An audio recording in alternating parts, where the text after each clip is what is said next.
Buenas, el día de hoy les vamos a hablar un poco sobre el concepto de bloqueo compartido exclusivo para el curso de base de datos 1. El día de hoy me acompaña Brittany Argüello y mi nombre es Alejandro Rodríguez.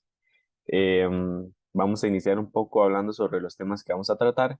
Primero vamos a hablar en qué consisten estos bloqueos, también sobre cuál es su importancia en la base de datos. Vamos a ver un poco los conceptos de bloqueo compartido y bloqueo exclusivo. Vamos a ver ejemplos de estos y también sus ventajas y desventajas. Ok, en primer lugar, ¿en qué consisten estos bloqueos? Básicamente, en el contexto de las bases de datos, estos bloqueos, tanto el compartido como el exclusivo, llegan a ser mecanismos utilizados para controlar el acceso concurrente a los datos almacenados en la base de datos, por parte ya sea de múltiples transacciones. Ok, estos bloqueos son muy importantes en las bases de datos, ya que los bloqueos no son necesarios porque solo un usuario modifica la información. Sin embargo, cuando varios usuarios acceden y llegan a modificar ciertos datos, la base de datos debe proporcionar una forma de evitar la modificación simultánea de estos datos. Los bloqueos cumplen con los siguientes requisitos importantes de la base de datos, que sería la consistencia y la integridad, ya que los datos que una sesión está viendo o cambiando no deben de ser cambiados por otras sesiones hasta que el usuario haya terminado. Y los datos y las estructuras deben reflejar todos los cambios realizados en ellas en la secuencia correcta. Bueno, primero que todo, vamos a hablar un poco sobre lo que sería el bloqueo compartido, que también se le puede llamar bloqueo de lectura, el cual permite que múltiples transacciones accedan a los datos al mismo tiempo, pero únicamente en modo lectura. Cuando una transacción obtiene un bloqueo compartido en un objeto, ya sea de la base de datos, otras transacciones pueden obtener bloqueos compartidos en el mismo objeto para leer esos datos. Ok, vamos a verlo en un ejemplo. En primer lugar, aquí tenemos varias transacciones. Tenemos la transacción 1 y la transacción 2, las cuales están haciendo una lectura en esta base de datos, lo cual se genera un bloqueo compartido. Si llegara una tercera transacción que ya sea quiere modificar la base de datos, entonces no se le permitiría, ya que debería esperar a que finalice tanto la transacción 1 como la transacción 2 completamente. Una vez que estas dos transacciones ya sean liberadas, la tercera transacción ya puede entrar a la base de datos y realizar todas las modificaciones que quiera. Sin embargo, si hay un bloqueo compartido, en este caso tenemos el ejemplo de la transacción 1 y la transacción 2 que es de lectura, pues no se le puede dar acceso a la transacción 3. Entonces, esto sería un pequeño ejemplo de cómo funciona el bloqueo compartido. Ahora vamos a hablar un poco sobre las ventajas del bloqueo compartido. Básicamente hay una mayor concurrencia, permite que diversas transacciones accedan simultáneamente a los datos, única y exclusivamente en modo lectura. También evita conflictos de lo que sería la lectura. Se garantiza que las transacciones puedan leer de manera segura y que no haya ninguna interferencia entre sí. Y también reduce el tiempo de espera. Al permitir la concurrencia en las operaciones de lectura, los bloqueos compartidos reducen la necesidad de esperar a que otros procesos finalicen sus tareas antes de poder acceder a los datos. Sin embargo, existen algunas desventajas del bloqueo compartido, como lo que serían el bloqueo de escritura. Estos no permiten que una transacción modifique ciertos datos, ya que podría haber inconsistencias o podría dar ciertos problemas. También existe el posible bloqueo prolongado, que es si una transacción tiene un bloqueo compartido y llega otra y necesita un bloqueo exclusivo, ya sea para modificar o escribir algún dato. Esta última transacción deberá esperar a que se eliminen los bloqueos compartidos antes de poder proceder. Bueno, esto lo hablamos en el ejemplo que dimos, creo que quedó bastante claro. Y también hay un menor grado de concurrencia en escritura, ya que estos bloqueos permiten la concurrencia en operaciones de lectura, pero estos restringen el acceso a operaciones de escritura simultánea.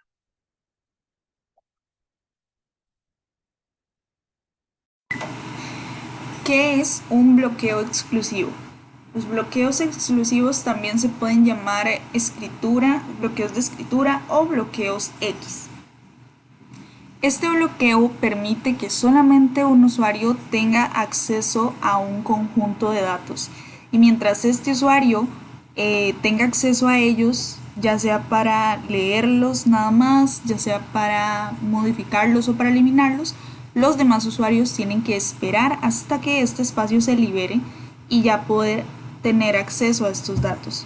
Normalmente este bloqueo se da cuando se tienen que modificar datos, que escribir sobre los datos, reescribirlos o eliminarlos.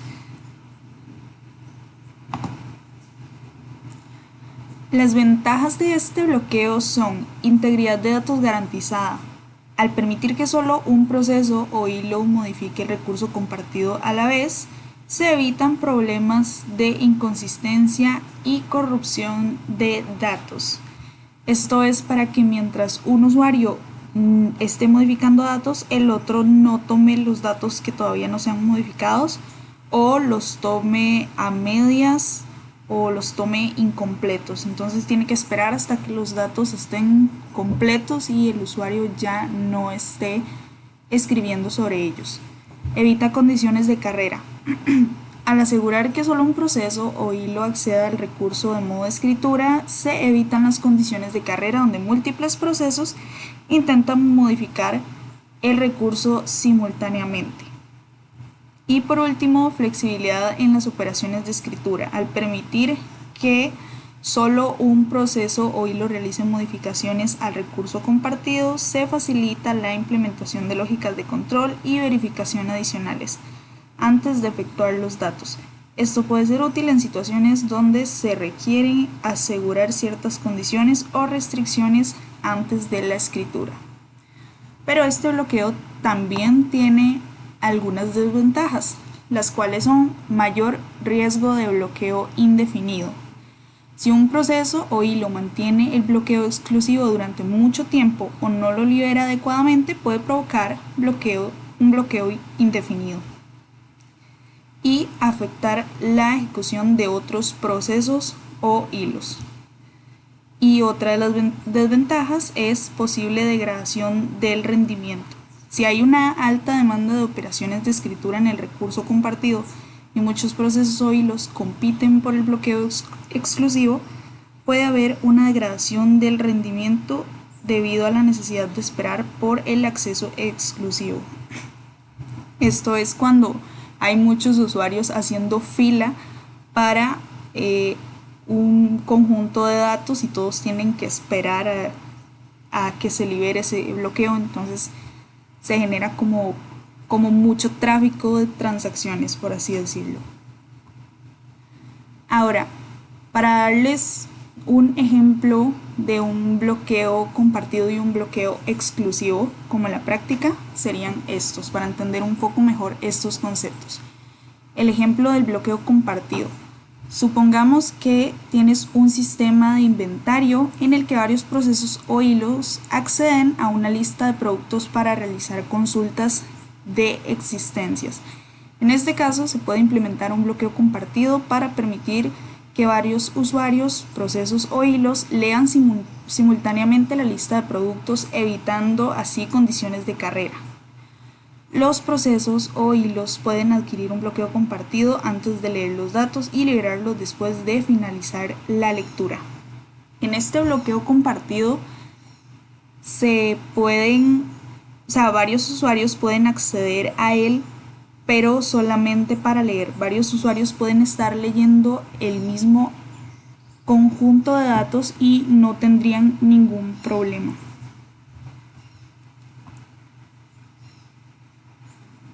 Luego, el ejemplo de un bloqueo exclusivo sería: imaginemos un sistema de reserva de asientos en el que varios procesos o hilos intentan reservar un asiento en un teatro. Aquí se debe utilizar un bloqueo exclusivo para garantizar que solo un proceso o hilo puede reservar un asiento a la vez. Cada proceso o hilo debe adquirir el bloqueo exclusivo antes de intentar reservar un asiento y liberarlo después de completar la operación. De esta manera se evita que dos o más procesos e hilos reserven el mismo asiento al mismo tiempo. Esos serían los ejemplos que nos pueden ayudar a diferenciar un poco estos dos conceptos, lo que es un bloqueo compartido y un bloqueo exclusivo. Y se puede ver también la situación en la que se necesitaría un bloqueo u otro.